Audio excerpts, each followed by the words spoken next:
হরে কৃষ্ণ। আজ আমি আছি বেলপুকুর মদন গোপাল মন্দিরে।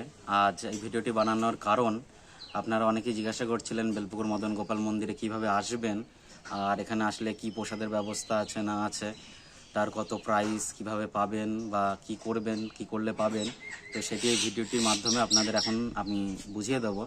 তো আপনারা যারা বেলপুকুর মদন গোপাল মন্দিরে আসতে চাইছেন, যারা কলকাতার সাইডে বাড়ি বা দূরে বাড়ি, তারা আসবেন হচ্ছে শিয়ালদা স্টেশন থেকে ট্রেন ধরবেন, ধরে একদম পুরো ধুবুলিয়া নাহলে কৃষ্ণনগর আসবেন। কৃষ্ণনগর থেকে ধুবুলিয়া স্টেশন অবধি ট্রেনে আসবেন বা বাসের ব্যবস্থা আছে কৃষ্ণনগর থেকে। তো ধুবুলিয়া স্টেশনে নেমে ওখানে টোটো পেয়ে যাবেন। টোটোতে 15 টাকা আপনার ভাড়া নেবে। সেখান থেকে আপনাকে বেলপুকুর বলতে হবে, বেলপুকুর মদন গোপাল মন্দির। তো সেই মন্দিরে আপনাকে পৌঁছে দেবে।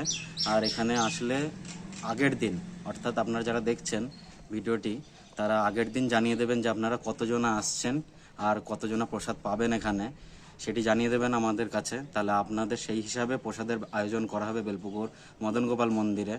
আর প্রতি প্লেট হিসাবে বেলপুকুর মদন গোপাল মন্দিরে প্রসাদের যে মূল্য ধার্য করা হয়েছে সেটি 200 টাকা। তো সেটি সেই হিসাবে দেওয়া হবে। আর এর থেকে যারা বেশি জিনিস নিতে চায়, অর্থাৎ বেশি কিছু প্রসাদ নিতে চায়, তাদের জন্য 500 টাকা করে প্রতি পার প্লেট। আর নর্মালি 200 টাকা প্লেট হিসাবে ধার্য করা হয়েছে। আর এইটা আমাদের পিছনে দেখতে পাচ্ছেন, এটা বেলপুকুর মদন গোপাল মন্দিরের ভোগের ঘর।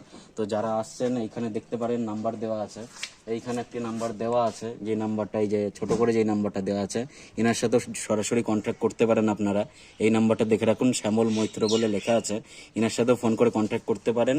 কিন্তু যারা আসবেন এখানে ভাবছেন, তারা আগের দিন জানাবেন, কারণ সেই হিসাবে আপনাদের প্রসাদের ব্যবস্থা করা হবে। কারণ আমাদের এখানে তো বেশি পরিমাণে প্রসাদ তৈরি করা হয় না। তো আগের দিন জানালে আমরা সেইভাবে তাদের জন্য আয়োজনটা করতে পারবো। আর ওইদিকে দেখতে পাচ্ছেন বেলপুকুর মদন গোপাল মন্দিরের ঘর। বেলপুকুর মদন গোপাল এখন ভিতরে আছেন, মদন গোপাল ভিতরে আছেন, সেই দর্শন আপনাদের এই ভিডিওর মাধ্যমে করাবো।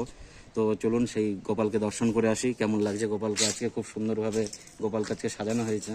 তো সেই দর্শন এখন আপনাদের করাতে চলেছে।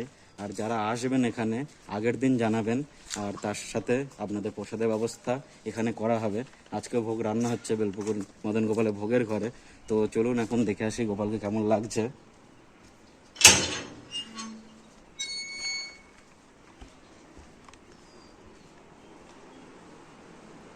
এই দেখুন গোপাল এখন রেস্ট করছেন। সকাল থেকে অনেক ভক্তরা এসেছিল গোপালকে দেখতে। ভিতরে গোপাল এখন বসে আছে। খুব গরম আমাদের এদিকে, আপনাদের ওদিকে কীরকম গরম জানাবেন সেটাও। সব জায়গায় তখন সমান নেই, কিন্তু বেলপুকুরে খুবই গরম। আর এইদিকে আমাদের নাট মন্দির আছে এই সাইডটায়।